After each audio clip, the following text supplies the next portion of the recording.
Step into the realm of the paranormal on Till The Last Drop, a show that blends paranormal stories and events with a themed drink. Welcome to Till the Last Drop. I am your host, Andrew Takach. Tonight I'll be joined with my wife, Jamie, and we will be talking about ghosts and the afterlife. We also have some interesting information on some haunted locations such as the Winchester House and the place of origin of tonight's featured alcohol. And keep listening later on when we have 3 interviews about some ghostly encounters. Now, the topic of tonight's show is going to be on ghosts and the afterlife. Now, by definition, a ghost is an apparition of a dead person which is believed to appear or manifest itself to the living, typically as a nebulous image. Jamie, what's your opinion on ghosts and the afterlife? Well, you could just start with ghosts, I suppose. Oh, I absolutely believe in ghosts. Oh, and what makes you say that? I've had a lot of personal experiences throughout my life. Interesting. You mind sharing a little bit of one? The first would be probably when I was 3 years old. I woke up in the middle of the night to an older gentleman standing next to my bed, just kind of watching me sleep. And eventually he faded away. Well, on a personal side of things, I can't say that I've had very many encounters with any kind of ghosts. I mean, I haven't seen anything or anything like that.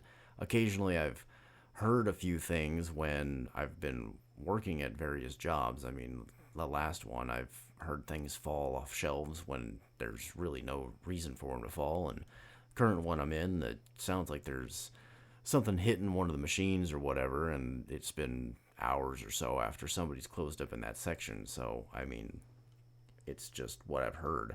You know, sometimes I think that it's almost more unsettling to hear things and not see anything at all causing that noise. Yeah. I know some people say that seeing a ghost would probably scare them beyond belief, but I almost think feeling them around and not seeing them is worse. Well, yeah. I mean, because then you have to track down what might have made the noise, and sometimes you can't find it, and that, I guess, gives the room for doubt. Right. So, speaking of haunted locations, first thing that comes to mind to me is the Winchester Mystery House in San Jose, California. Now, I know they've made a movie about it, but I've been there personally, and I didn't think that it was as creepy or scary or anything like that. I didn't feel any kind of presence. My mom, however, she did claim to feel something when she was in one of the rooms, but I mean, I don't have a personal account for her, but I mean, there's at least that. I know you've got a little bit of information on the house. Do you mind kind of letting us know? Yeah, this house was pretty much under seemingly unending construction from between 1886 to 1922. And during all of that time, it went from an 8-room farmhouse to one of the most unusual and sprawling mansions. It ended up being 24,000 square feet. It has 10,000 windows, 2,000 doors, 160 rooms, 52 skylights, 47 stairways and fireplaces, 17 chimneys, 13 bathrooms, and 6 kitchens. Yeah. I know that she continued to keep building on and on because she was told that it would appeal to the spirits that were killed by the Winchester Arms and the products that they made. That way that they would have a place that they wouldn't disturb her, but they would still be able to, I guess, find their peace. Yeah, there was a lot of things that she had. I know that she had a special seance room in there so that she could commune with the spirits and try and make sure that they stayed appeased through the things that she was doing. She also, it was said that she never took the same path twice to a room because she didn't want to be followed. Obviously, I have to point out something about this. Like, if you have a hallway going to a room, I mean, you're going to have to, like, pass down that hallway. I mean, you only have 2 options. You can go from the north, you can go from the south, or you can go from east or west or whatever. So, I mean, technically speaking, you break it down to a small scale, she's kind of going to be going across that same path. Yeah, I think it was more the long, drawn-out paths. I mean, I imagine it would take her forever to get to bed in the evening. Yeah, well, depending on how many chandeliers she had in a hallway, she could always just swing across, like do some Like Donkey monkey Kong. bars? Yeah, I mean, there's an option for you. Hey, it'd be fun. Yeah, I mean, that's not the same path. I'm pretty sure you would definitely confuse some spirits. And probably the living. Yeah. Well, that's probably why they closed off that section to the public in the house. It had too many people swinging on the chandeliers. Oh, I would definitely take that route, 100%. At Till the Last Drop, we'd like to hear your stories, not have you become the story. So please, drink responsibly. So our selected drink for tonight is a dark spiced rum. It is known as Bumbu for anyone who's looking for it, and it is based on the original recipe created by 16th and 17th century sailors of the West Indies. They blended native Caribbean ingredients into their rum, and they called it Bumbu. The company itself refers to it as truly the original craft spirit, and I think that goes very well with our theme for tonight. All right, Jamie, would you like to take a shot of the Bumbu and give your opinion? Oh, I'd be happy to. Awesome. Bottoms up.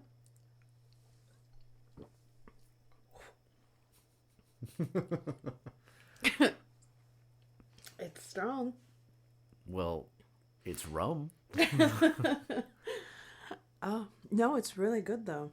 It's sweet. It's kind of got a caramel taste to it. Yeah. Yeah, I was picking up with that on too. I mean, it does come from sugarcane, so I mean, there is going to be those trace flavors, and it seems that, I don't know, I want to say that it's got a little bit more of like a roasted caramel kind of flavor to it. It seems like it's got a bit more, I don't know, and that could just be from the aging, but it also seems like it's kind of burnt in, of lack of a better term.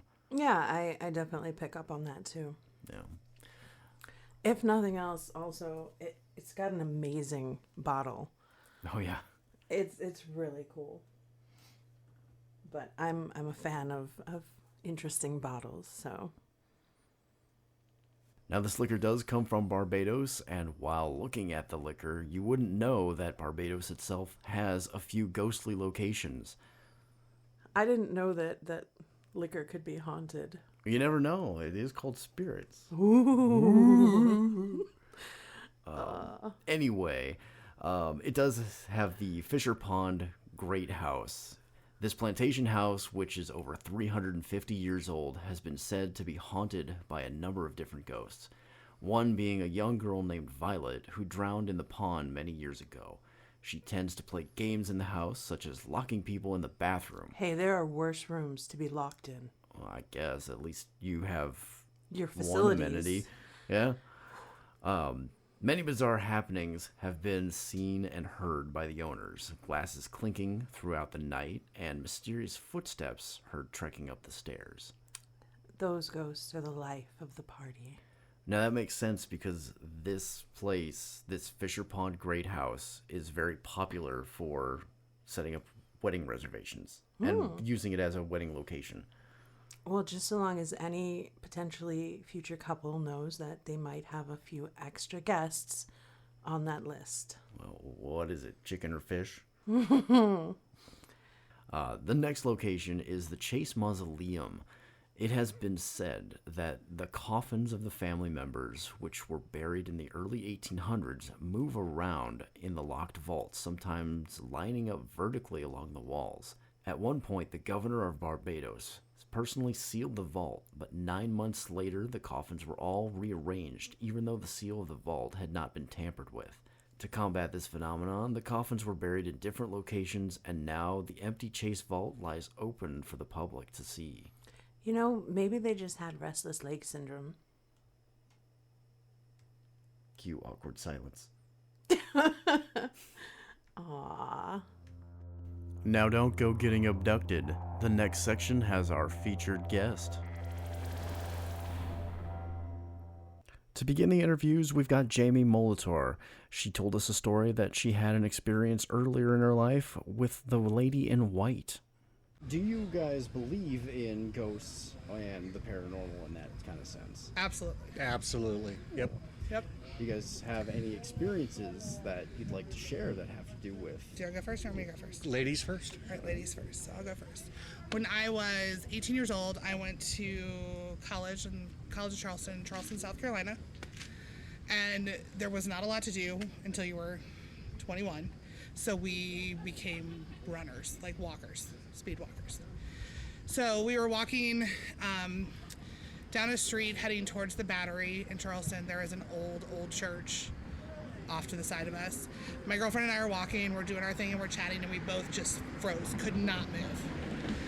And there's a large cemetery that wraps between two churches, a Methodist and a Baptist church, and we're just frozen. And we're standing there and I'm like, do you see what I see? And she goes, if you see a woman in a white dress floating, I do. At that point, we didn't become speed walkers, we actually became runners.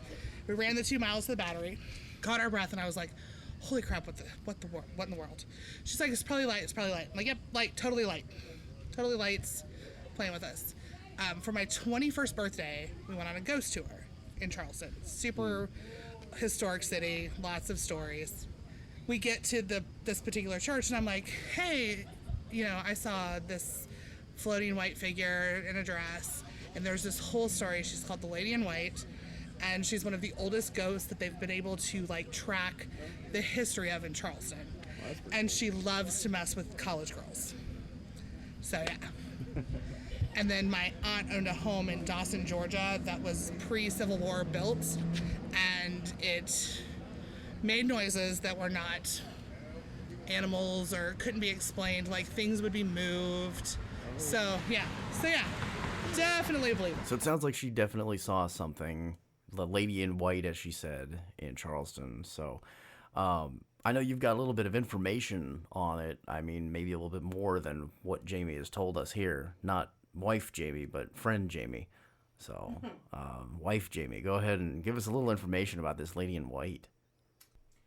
From what I have been able to look into and find out, a lot of people believe that the story that best fits the Lady in White is of a woman named Anna, and she fell in love with a man named Edward, and her father did not approve, and so she kept sneaking out to see Edward in spite of her father's disapproval. Eventually, her father had Edward transferred to a different military base, and after that, Anna became very, very heartbroken and fell ill and passed on. Edward came back and found out that she had already passed, and Anna's family refused to let him come to the funeral, and Edward was heartbroken. Anna's father actually ended up blaming Edward for his daughter's death and went so far as to dig 6 different graves and fill them in, and didn't mark any of them so that Edward was not able to mourn the loss of Anna. This had a very bad effect on Edward. He was very troubled. He got thrown out of the military. He had insomnia, he drank, he used drugs, and he also ended up dying really young himself. Oh. Did it ever mention what cause it was? No, they didn't, but he did end up becoming quite well known after his passing. Oh, what did he become known for? Well, he was a writer, but he wrote under the name Edgar Allan Poe. Oh. Yeah. So there actually is some major history combined with this Lady in White with Edgar Allan Poe as well. Yeah, and a lot of people believe that Poe's poem Annabel Lee is actually about Anna. Oh, well, interesting. That's something new that you don't hear very often.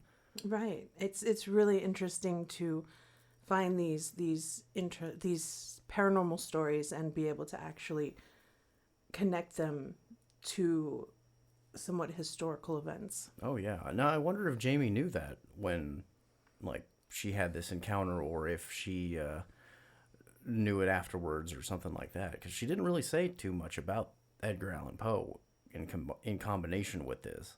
Yeah, I'm not sure. That would actually be something interesting to ask her. Yeah, maybe you have to follow up one day and see if she can shed some light on that. I definitely agree with that. Ooh. Well, next up we have Cubby from Cubby's Bear Trap. He had a paranormal encounter himself. Michelle's family from Kansas City. A lot of relatives. And Michelle's brother is Steve, getting married. His wife is Christian, on the cross, own a bar, whatever. My mom, she didn't tell you this. Her mom's ashes to this day are still in my house. Has not been properly buried. Patty, cousin from Kansas City, and Michelle went downstairs in the basement. Never had any electrical problems or nothing. Nothing. And they said, Mary, which is Michelle's mom, this is wedding wrong, give us a sign. The makeup light went out in the laundry room. They both screamed bloody murder to me. I'm like, what are you guys screaming? Come down. I came down. We asked this question, it happened, the light went out. I'm like, trust me, I couldn't do laundry for 8 months because that just happened. Scared the fuck out of me. I'm sorry for the story. Here's my second part. You think spirits, this is weird, you're weird? No. Guess what? Think of your past deceased family and anything that might have happened, like a smell or something that happened. You're like, oh my God, yes, it does happen. Someone's reaching out. Well, I don't even know what to begin to think of with that one. I have heard a lot about people having an olfactory trigger to somebody who's passed on. You know, you smell their perfume or get a whiff of any scent that you associated with that person. And I've heard that a lot of times that is that person's energy coming around. Yeah. I mean, I would think that if I passed on before you, that you would probably get to smell my perfume just wafting around. Well, maybe. Then again, there's plenty of bottles of it, so I'd almost think that, yeah, I just know. Yeah. The other thing that I was thinking about is he mentioned having a family member's ashes. Yeah. And you often hear, you know, people's energy being attached. I mean, that's their physical remains, what remains of their physical body. So I could see there being a heavy attachment to that, at least for a period after passing on. That's first home you get, seems like. Yeah. So. And, you know, it makes me look forward to the fact that I am my family's ashes keeper. So we will eventually have all of my family lined up in rows. I'm not going to try to do that. They don't want to sign up for like that tree thing to be like planted and like become a tree or something. I don't think so. I don't know. Maybe it'd be like well, I don't know. Maybe not so much your mom might be a crabapple tree. Hey. I don't know. Oof. She has her moments, I guess. I mean, you've told me plenty of times. Aw. So. I think all of us have a moment where we're a bit of a crabapple tree, really. It'd just be a weed. Yeah. It's like, oh, that's Andrew just infesting everyone again. That's not a trait you may have there, dear.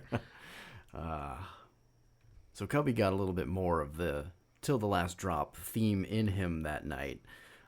He had plenty of shots beforehand, and I know it was a little hard to understand him in some of those instances too, but it was true. I mean, a lot of times he did like come back to me, and he was repeating the same story on multiple occasions too. So it's not just like it was a single instance that he was brought up about this. So A lot of times you hear that people are more receptive to and more open about speaking about these sorts of things and experiences when they are somewhat influenced. yeah, I mean, you get a little more relaxed, you get a little bit more talkative in his case. I mean, he was over an hour talking to me about this. Well, he's a talker anyways. Well, yeah, that's true. Of course, in that same sense, when people are drinking and all that, they may want to share a bit more. And in that case, I actually was able to pick up a little bit of another interview that I wasn't even expecting this time around.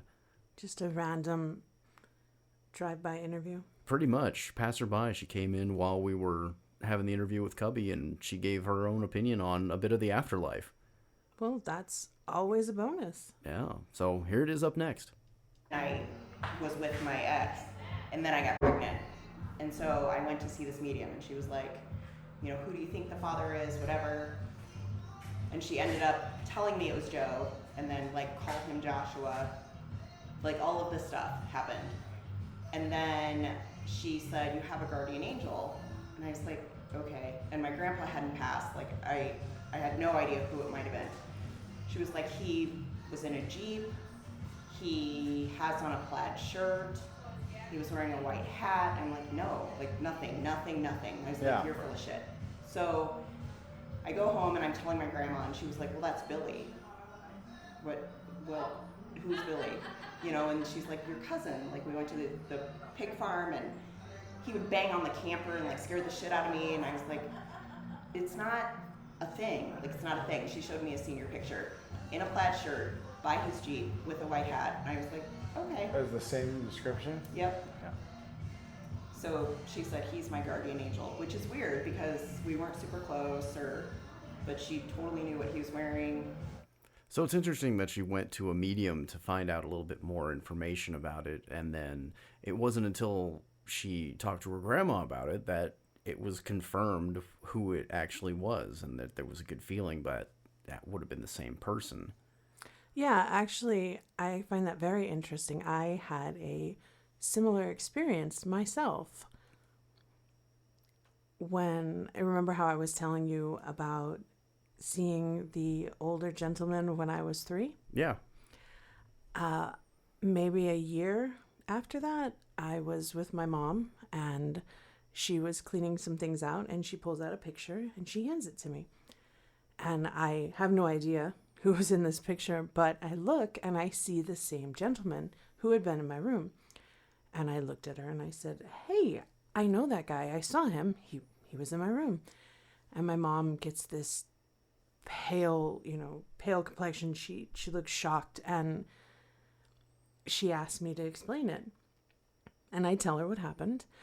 And by the end of it, she's crying, and I'm feeling horrible because I'm 4 and I just made my mother cry. And she ends up telling me that the man in the photograph is my grandfather, her father, and that he had actually passed away before I was born. Well, that's pretty similar to what we were just hearing here. Yeah, very much. Oh. So I wonder if anybody else has had those kind of, I don't know, experiences where it's like post occurrence. You get that confirmation later of something. I'm sure that that's probably a pretty common thing. I know that I always like to tell my mom that I thought that my grandfather was watching over her. Kind of like the guardian angel. Yeah. So with this talk of guardian angels and all that, what would be your opinion of the afterlife? Mine? Yeah. I'm not really sure. I guess I really feel that we're all energy, and once we're done with our meat suits, so to speak, we just kind of go back to the great energy that is all around. Yeah. What about you, Andrew? I've actually got a pretty similar opinion on it. I mean, obviously, later on, I heard that there were a couple authors that wrote a few books about this concept of like people as energy, and after you die, your energy gets returned to the universe in some sense. It's not so much reincarnation or anything like that, but it's since energy can neither be created or destroyed. Obviously, there's energy within people. I mean, the firing of the synapses in your brain and like just the way that we function, it seems like we have not just electrical energy, but kinetic energies and all that kind of stuff. So, right. Yeah, absolutely. Obviously, the consciousness itself can be a form of energy, whether it be linked within others. Maybe this is why mediums are able to quote unquote channel the dead. Maybe they're just able to tap into this energy a little bit better. Maybe people are seeing ghosts because these ghostly energy forms are able to gather up enough residual energy within the environment from other sources that they can manifest themselves in some sense too. So I know that there's a popular belief amongst people who believe in ghosts and things like that, that entities require energy in order to be able to manifest or do different things like move an object or make a noise. And so a lot of people think that they will drain the living people around them in order to attain that energy that they need to make their presence known. yeah, that would also make sense as to why paranormal investigators will lose power in their batteries and lights and all this while they're trying to get ghost footage. Yeah, I know. I went to a couple places to try and take some spooky pictures when I was younger. And I actually had one place that no matter how new the batteries were, they were drained within a couple minutes of going there. Yeah, I think there was a place, Seven Sisters Road in Nebraska City. I believe that has the similar effect, that people's car batteries were dying while you're on this road. Oh, that sounds like fun. Yeah, I was reading a little bit about it. Apparently, the brother or husband of these seven sisters were, he killed them all and hung them all along this road. Oh. So that's where there's paranormal activities happening. And They're just hanging around? I guess so. They're just kind of hanging out there. So this is Till the Last Drop, and you're listening to this next section on our tab. At this time is going to be our last call, so we're just going to kind of sum up a little bit of what we went over. Since tonight's topic was ghosts, we decided to give a little bit of a definition of it, as well as find some information on the Winchester house. And since our featured alcohol was a spirit from Barbados, it was nice to see a little bit of spooky information from Barbados itself in the Caribbean.